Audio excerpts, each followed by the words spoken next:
Mapagpalang araw po mga ka-show business. Iba yung topic natin ngayon. Mainit-init pa, trending si Inday Julian San Jose. Kasi naman kumanta sa harap mismo ng altar. Kumanta ng dancing queen, nakasuot ng may slit na gown. Ang pinamagatan ng concert niya ng Heavenly Harmony Concert. Ito naman ay hindi nakaligtas. Alam mo sa mamapuring nitisim, nabas ng husto at nagtrending si Julian.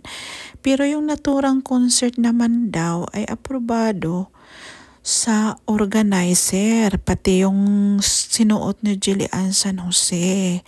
Kaya lang, syempre, may masasabi yung mga netizen.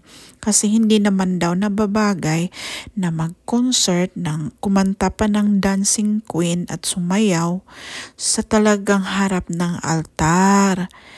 Mga ka-show business, kayo na pong bahala kung anong magiging opinion nyo. Salamat po sa pakikinig.